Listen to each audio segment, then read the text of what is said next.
เนาะมื้อนี้เฮ็ดเมนูใส่กระหอกกินเนาะไปโอเค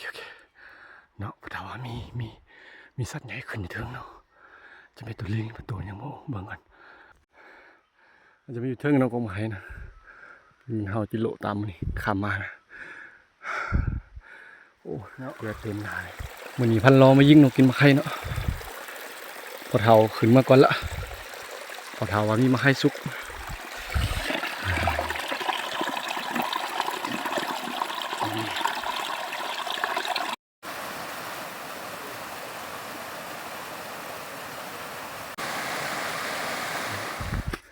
มวย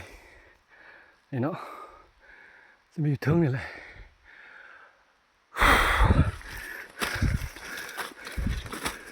มีมากับมันปืนคู่ใจนะ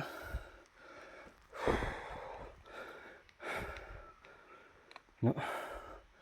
โอ้เมื่อยมันจะมีอยู่เทิงเนาะกองไม้นะ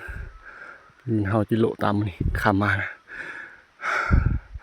โอ้เรือเต็มหน้าเลยพอดีปะเฒ่าเพิ่นหอดก็แล้วเนาะเนาะกองไม้โอเคเนาะแต่ว่ามีสัตว์ใหญ่ขึ้นอยู่เทิงเนาะจะเป็นตัวลิงเป็นตัวยังโม่เบิ่งกันพี่น้องยิงตกตัวนั้นนี่มาใคร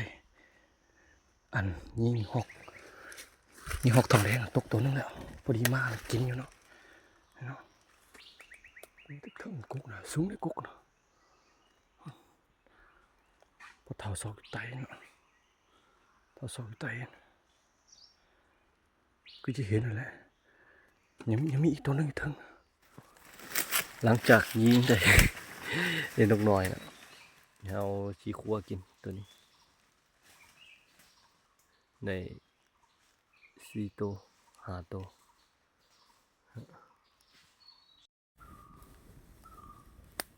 มื้อนี้เฮ็ดเมนูใส่กระหอกกินเนาะ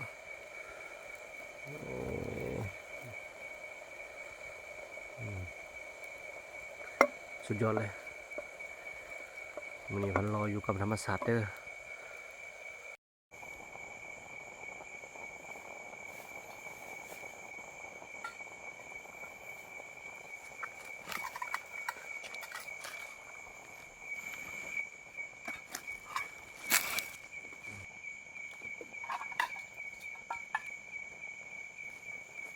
แล้ว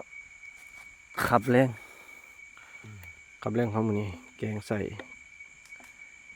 กระหอกนะโอ้สุดยอดเลยรสชาติ